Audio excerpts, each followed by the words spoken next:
अस्सलामुअलैकुम व्यूअर्स, मैं हूं अमर सुमरो। आज फिर से इंटरनेशनल लॉ के एक नए टॉपिक के साथ हाजिर हुए हैं। यह हमारी लेक्चर सीरीज़ नंबर 7 है इंटरनेशनल लॉ के ऊपर। और जो आज का हमारा टॉपिक है वो है relationship between international law and municipal law. तो आज की वीडियो में हम international law and municipal law का रिलेशनशिप समझेंगे। तो सबसे पहले हम कॉन्सेप्ट लेंगे कि जो रिलेशनशिप है international law and municipal law का, इनका थोड़ा कॉन्सेप्ट लेंगे कि इंटरनेशनल और म्यूनसिपल लॉ में डिफरेंस क्या है। पहले तो इंट्रो लेंगे पहले इन दोनों का। तो simply public international law and international law. तो जो पब्लिक इंटरनेशनल लॉ है और नेशनल लॉ को हम म्यूनसिपल लॉ भी कहते हैं, स्टेट लॉ भी कहते हैं। तो public international law and national law और म्यूनसिपल लॉ, स्टेट लॉ, तो इन दोनों का जो लीगल सिस्टम है वो डिफरेंट है। ये दो अलग अलग लीगल सिस्टम्स हैं। National law govern the domestic internal relation between the official authorities of a state and between these authorities and individuals as well as the relation between individual themselves। तो simply national law जो है वो govern करता है internal relation, domestic relation, या state के अपने जो रिलेशन है, स्टेट के इंटरनल रिलेशन को गवर्न करता है between the official authority of the state. किसके बीच में? जो ऑफिशियल अथॉरिटी है स्टेट की, उसके बीच में जो है नेशनल लॉ इंटरनल या डोमेस्टिक रिलेशन को गवर्न करता है।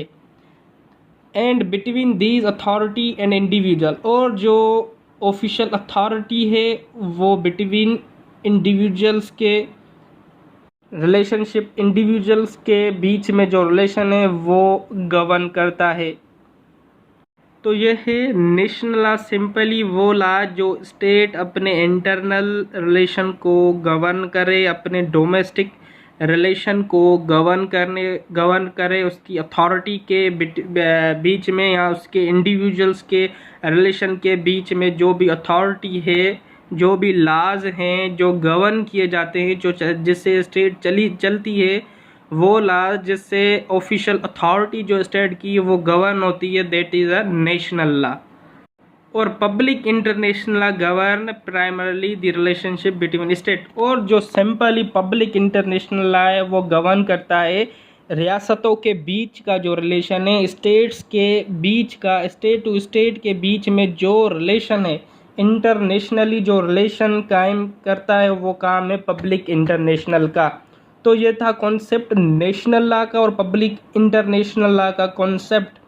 तो इसके रिलेशन के ऊपर, national and public international law के रिलेशन के ऊपर कुछ थ्योरीज हैं। Monastic theory, dualistic theory and transformation theory, ये थ्योरीज हैं इन दोनों के रिलेशन के ऊपर। तो हम स्टेप बाय स्टेप ये 3 थ्योरीज डिस्कस करते हैं। नंबर 1 पे है मोनेस्टिक थ्योरी। तो simply there is no difference between national and international law. They think that the science of law और body of law is the law itself. तो simply monistic theory वालों का कहना था कि जो नेशनल और इंटरनेशनल लॉ क्या है, ये दोनों सेम हैं, इसमें कोई भी डिफरेंस नहीं है। क्योंकि वो ये सोच रहे थे कि जो साइंस ऑफ लॉ है या बॉडी ऑफ लॉ है वो लॉ खुद ही है, दोनों की सेम है। दोनों के जो लॉज हैं या बॉडी ऑफ लॉ दोनों की है वो सेम है, नेशनल में भी सेम है, इंटरनेशनल में भी सेम है। तो इसीलिए मोनेस्टिक थ्योरी के जो सपोर्टर थे वो कह रहे थे कि इन दोनों में कोई भी डिफरेंस नहीं है। The national law and the international law are the just two branches of a single body of a science of a law. They are the constitute element of this single body of law. तो इनों का ये भी कहना था कि जो national law और international law ये सिर्फ 2 ब्रांचेज हैं body of science of law की, कि लॉ की सिर्फ 2 ब्रांचेज हैं, बट इन दोनों के जो एलिमेंट है जिनसे ये लॉ बना है उन दोनों के वो एलिमेंट सेम है, वो सिंगल बॉडी ऑफ लॉ से बने हैं। तो इसीलिए इनों का ये कॉन्सेप्ट था कि जो नेशनल और इंटरनेशनल लॉ दोनों सेम है। और monastic assume that the internal and international legal system form a unity. Both national legal rules and international rules that a state has accepted, for example by way of treaty, determine whether action are legal or illegal.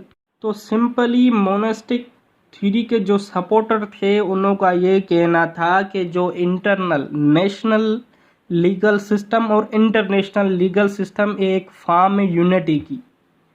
दोनों का जो legal rules हैं, national legal rules और international legal rules जो हैं, उन्हों को state जो है एक्सेप्टेड करती है। For example by way of treaty, किसी ट्रीटी के तहत एक्सेप्ट करती है, या determination whether action are legal और इलीगल, या तो वो जो एक्शन है इलीगल है या इलीगल है।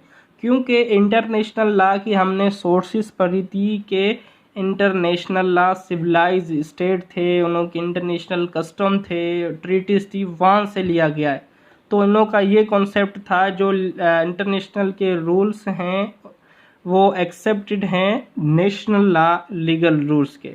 किसी ट्रीटी के तहत हम कोई रूल्स या कोई लॉज जो हैं एक्सेप्ट करते हैं कि वो लीगल है या इलीगल एक्शन है। तो ये कॉन्सेप्ट था मोनास्टिक थ्योरी वालों का। तो मोनास्टिक थ्योरी का जो सपोर्टर था एक केल्सन, उसका ये कहना था कि ये जो है ना पॉजिटिविस्ट आर्ग्यू किया था इसने कि international law derives from the practice of state and national law derives from the state as establish in international law. तो सिंपली इसने ये आर्ग्यू किया कि जो इंटरनेशनल लॉ है वो डिराइव किया गया है स्टेट की प्रैक्टिस से, और नेशनल लॉ डिराइव किया गया है जो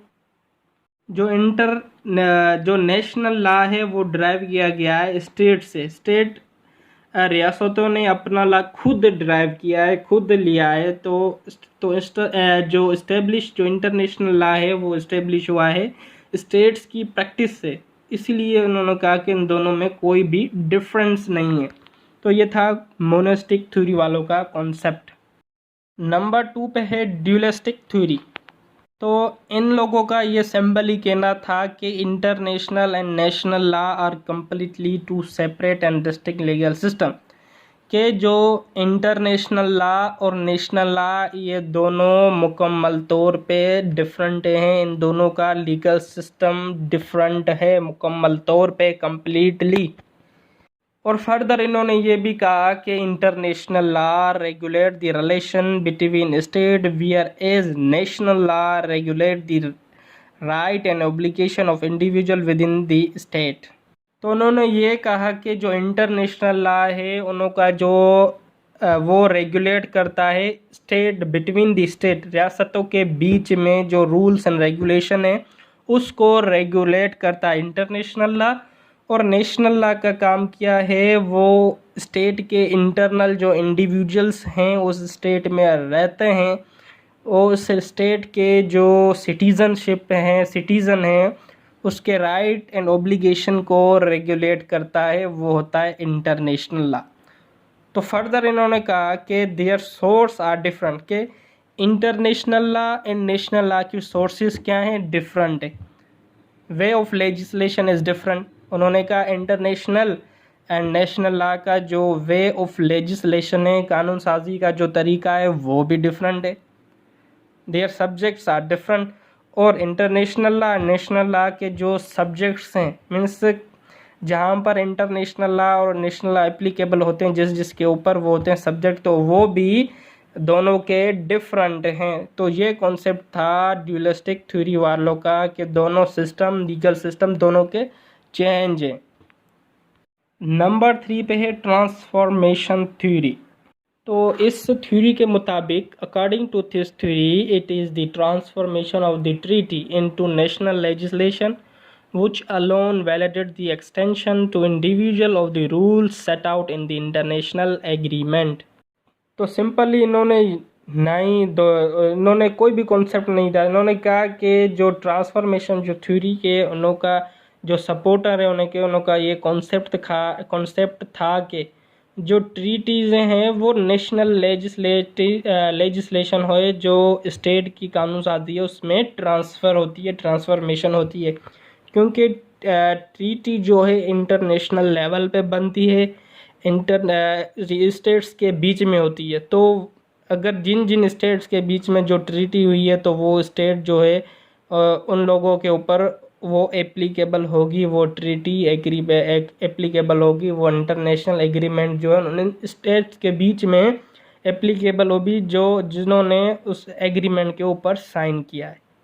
तो इन्होंने जस्ट ये कहा कि जो इंटरनेशनल ट्रीटी है, इंटरनेशनल एग्रीमेंट है, उनके रूल्स हैं, रेगुलेशंस हैं, वो ट्रांसफ़र होते हैं नेशनल लेजिस्लेशन में।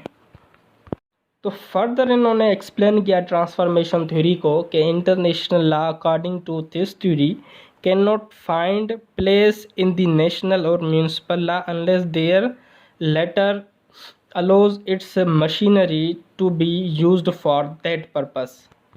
तो सिंपली इन्होंने फर्दर ये कॉन्सेप्ट दिया कि इस थ्योरी के मुताबिक इंटरनेशनल लॉ हमें कहीं नहीं मिलेगा जब तक कि नेशनल या म्यूनिसिपल लॉ है वो जो रूल्स एंड रेगुलेशन हैं अपनी मशीनरी में, अपनी स्टेट में, अपने पर्पस के लिए वो यूज़ ना करे, जब तक कि इंटरनेशनल लॉ हमें नहीं मिलेगा। तो ये कॉन्सेप्ट था ट्रांसफॉर्मेशन थ्योरी का। इंटरनेशनल लॉ इसलिए नहीं मिलेगा, इन लोगों का कॉन्सेप्ट जस्ट ये था कि क्योंकि इंटरनेशनल लॉ ड्राइव किया गया स्टेट की प्रैक्टिस से। अगर स्टेट अपनी मशीनरी में वो रूल्स एंड रेगुलेशन यूज़ ही नहीं करेगी अपने पर्पस के लिए तो इंटरनेशनल लॉ कहाँ से आता। तो ये कॉन्सेप्ट था कि इंटरनेशनल लॉ ट्रांसफॉर्मेशन थ्योरी का के। तो ये थी हमारी आज की वीडियो। उम्मीद करता हूँ कि आपको पसंद आई होगी। इंशाल्लाह मिलते हैं नेक्स्ट वीडियो में, जब तक के लिए अल्लाह हाफिज़।